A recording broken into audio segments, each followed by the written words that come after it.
Before I start, and since I'm the last speaker, I would like us to say a big thank you, to a team of ladies that have been incredible and have been working hard all night long. So, Maria Jose, Macarena, Giselle, Delfina, and their colleagues. Thank you. That's been an amazing journey. Buenos días a todos. Question. ¿Qué país de América Latina es el más fuerte en el fútbol?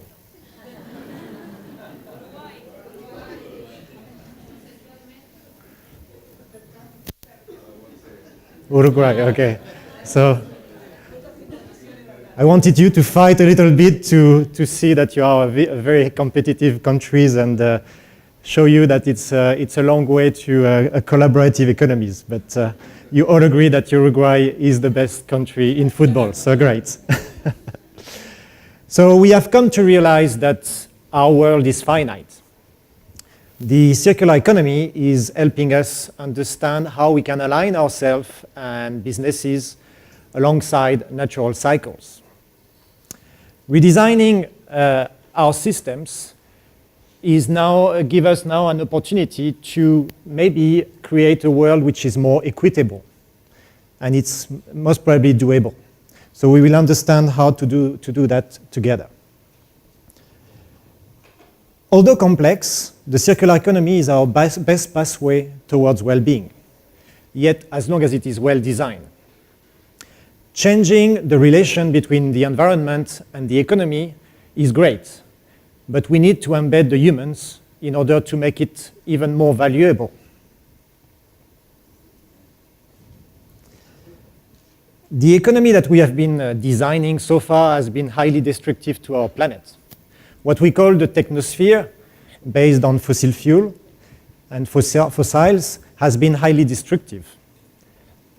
Therefore, we would need to fix those cracks that have been created through the technosphere. One way to look at solutions could be to see where the highest stock of resources is available at hand. One first stock of resources is our biosphere. This is a self-regenerated ecosystemic metabolism that helps us understand how to create abundance of flow. So this is the first stock of innovation that we can tap into. The second stock of resources is us, humans. We are numerous. We are growing fast. So how about tapping into that stock of resource as well? So both the biosphere and the humans could be bringing us innovation and help us fix those cracks. First, the technosphere. This is the right-hand side of the butterfly diagram of the Ellen MacArthur Foundation. These are our limited resources. We need all the robots, all the cars, all the machineries that we design depends on elements, and those elements are limited. We therefore need to redesign them and manage them carefully. The focus here is reduce energy, grant more access to that technosphere, and maintain the value as high as possible. The second sphere is the biosphere. This is a disappearing pot of resources, and we need to urgently protect and restore that stock of resources in order to understand how to follow natural cycles and create abundance of flow. The focus here is in mimicking the cycles and rebuilding the biosphere. Lastly, us. Us humans, okay. Us humans, we are an abundant stock of resources. We are endless energy. We are a stock of knowledge that needs to be maintained and improved on a regular basis. We are highly versatile, adaptable, and creative. It's not me saying that, it's Professor Walter Stahel from the performance economy. The focus here is to constantly develop those capabilities of humans and to keep education as high as possible. Our stock of knowledge is the most precious stock in a circular economy, which is well designed. Yet, there is no dedicated sphere. Again, Professor Stahel is telling us that in a linear economy, we need 3 times more energy than manpower. Whereas in a circular economy, we should be using that manpower 3 times more than energy. So what are we waiting for? A possible pathway for circular innovation could be this kind of Marshall Plan's decision-making process, where we would first, what I call the golden rule, first protect the natural capital and develop it. This is the only time we should use the word growth. Okay, this is the only capital that we need to grow. This is the natural capital. Then use the human capital and make sure we use and abuse of that human capital. And lastly, protect and value the remanufactured capital. In this order, we would therefore also protect the human capital before the remanufactured capital. To give you an example, jumping straight into the technologies because technologies will save us might not be the right pathway in your decision-making process. Any technology that replaces humans that do not absorb CO2 is a wrong technology. We have humans at hand. So why jumping straight into robots? Robots could be engineered by humans. We are the energy to actionate the robots. Why not using us? So the strategies here is to rebuild the natural capital, to spread the human capitals in between the natural capital and the remanufactured capital, and to use us to increase the value of the goods that we are using every day. So let's modify the butterfly diagram. I know that the butterfly diagram has the central spine, which is our linear economy, that is helping us to understand how to create feedback loops on both sides, on the biosphere and on the technosphere. But let's imagine we are in an advanced circular economic model, and we have inserted now a human sphere. And by inserting that human sphere, it helps us understand our role in this next economy. Where are we? What is our role and what is expected of us? And by inserting that human sphere, we understand the flows and we understand the strategies that we need to do to implement in order to, on one hand, rebuild the biosphere, and on the other hand, maintain the value of the technosphere as high as possible. To do that, the strategy on the left-hand side is about adaptation. We are nature, we are humans that needs to rebuild the biosphere. The strategy of adaptation is about seeing us as energy and as resources. I will take the famous example of the ants. The ants weigh more than 7 billion people on the planet. Yet the ants are rebuilding the biosphere every day. Why are we restricting it? So first strategy, adaptation. The feedback loop from the biosphere would be helping us on evolution and improve our lives and food. Since we have been adaptable to the biosphere, the feedback loops will bring us better life and better food. On the right-hand side, our relation with the technosphere is about valorization. The strategy here is about using us as energy and services to maintain the value of the technosphere. And the feedback loop from the technosphere would be about advancement. I will change the word development because I prefer advancement. We are advancing the human species by granting humans better access and better experience of the technosphere. Okay.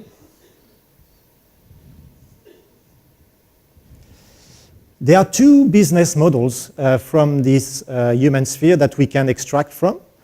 The first one in green, human as a resource. This is your input model. Humans are nature. We are flows of energy and matter. Resource is abundant, and the role here is to rebuild the ecosystem. So we should move from reconnecting with nature, what we learn with biomimicry, to be nature. We are part of nature. And the second business model is human as a service. This is your output model. We are endless energy and we are power. So therefore, we move into an economy of service, which is highly versatile, and we are highly versatile. The role here is to maintain the value, and again, Walter Stahel, in a maintenance economy, one needs 3 times more manpower than energy. So why not abusing of it? Before I move to that slide, the dean of la Escuela de Negocios de Montevideo, Pablo Regent, was saying that we will be facing a tsunami, a huge wave of robotized services in the coming years. And instead of being victim of that wave, we should jump on its crest and surf it. This could be one way to surf on the wave of the tsunami of robotized services, by thinking through it and seeing where the abundance of flows are coming from. And using humans could be one way to adapt ourselves to the robots instead of human strategy. Let's look at some examples. Rebuilding the biosphere. What are the examples of us being nature or us providing energy and resources to rebuild the biosphere? The first example is human as matter. Maybe we have some issues with that, but we are matter, and we can provide matter to the biosphere so that we rebuild it. So I took the example of Diesel here. Diesel, which is based in Berlin, and they use the excretion to transform them into rich humus. What they do is that they invite families in Berlin, and they provide them with free diapers, biocompostable diapers. And as we all know, when we are young couples, the budget is a bit limited, and when we have babies, having free access to diapers could be good news when we know the cost of big brands of diapers. So they provide diapers for free, and what they expect from those families is for them to come to a point where they will be dropping the baby produce with the diapers. And this produce will be transformed into black, rich humus in order to grow fruit trees. So that's a company that provides diapers on one hand and generate revenue by selling fruits. So it's not closing the loop, it's reinventing another loop. Another example is human as ecosystem builders. We have understood with the many videos of John D. Liu, this Chinese-American expert in permaculture, that we can, as humans, we can rebuild large landscapes of ecosystem that has been damaged or being dry, like this dry mountain or dry desert in China, Ethiopia, or Jordan. In 15 years of time, they have been able to rebuild completely the ecosystem, sometimes recreating rivers and even attracting animals. So rebuilding ecosystem at a large scale is also possible. Humans replacing bees in China. The Maoxian ladies in the Sichuan region, they are hand-pollinating fruit trees because the bees are missing. So until such time the bees are coming back, they are replacing the bees and hand-pollinating each and every flowers of each fruit trees. And one last example is human rebuilding mangroves. Mangroves in Senegal is one of the largest mangroves in the world, and the villagers there, they understood 10 years ago that if they don't rebuild the mangroves, the fish will not have a safe place for reproduction, therefore no fisheries anymore and no food for the villagers. So the people can also fix all the issues that we have seen, that we have experienced so far. On the right-hand side, the human as a service model, our relation to the technosphere. We have few examples here. Human assisting robots in Germany. Mercedes has decided to reintroduce humans in their manufacturing chains because robots could not adapt fast enough to the customization of S-class cars. So they had to reintroduce humans to assist robots to do the job. In Ghana, an amazing example here as well, not from the social perspective or social protection point of view, but just to understand how organically people were organized themselves for the past 30, 40 years in Ghana by having those second-hand cars coming from Europe without spare parts. And Ghanaians, they had to find ways to maintain those cars running in the streets of Accra and Ghana as long as possible. So they have been prolonging those cars, even fixing electronic cars with mechanical parts.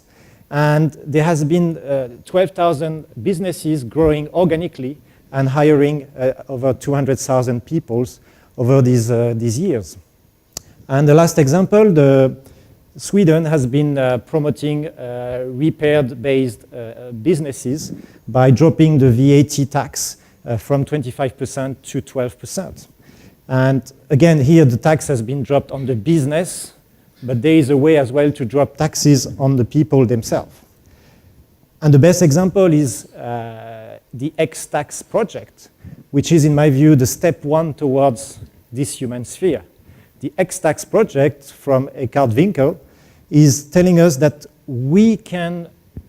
government can create a tax system whereby we will be lowering taxes on labor and increasing taxes on fossil fuel or fossil-based resources, as well as other resources that are limited, in order to unleash the power of humans fixing the resources in a scarce economy. An example which is often given in presentation is that the number of jobs per 10,000 tons of used goods is usually one job created in an incineration-based economy, 36 generated in a recycling-based economy, and up to 300 in a service-based economy. But this is not taking into consideration the fact that we can shift tax on manpower, and not taking into consideration the fact that we can adapt our behavior in order to rebuild the biosphere.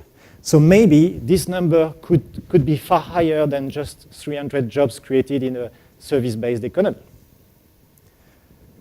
So to finish my presentation, I have defined in papers, and it's available online, the concept of circular economy 2.0, which goes even beyond what I've just presented. The circular economy 2.0 explained that besides waste, which is being eradicated by us thinking in circles and using circular thinking, we can also align ourselves with eradicating poverty by thinking in circle and trying to eradicate poverty in parallel to waste. Either we find strategies to eradicate waste and poverty together or one after another, but creating an equitable economy is definitely possible in a versatile service-based economy. The two would lead us to an optimization of circular value, where, again, we would come up with solutions that protect the biosphere, enhance the human sphere, and then move on to create value in the technosphere. And the aim of these two visions of eradicating waste together with poverty could lead us towards more well-being for all. Again, this is not utopian. This is possible because we are in a distributed economy. A distributed economy is the economy of the SMEs, is the economy of the people. Abundance of flows are available to every one of us, and this kind of economy is possible to benefit 100% of the people on the planet.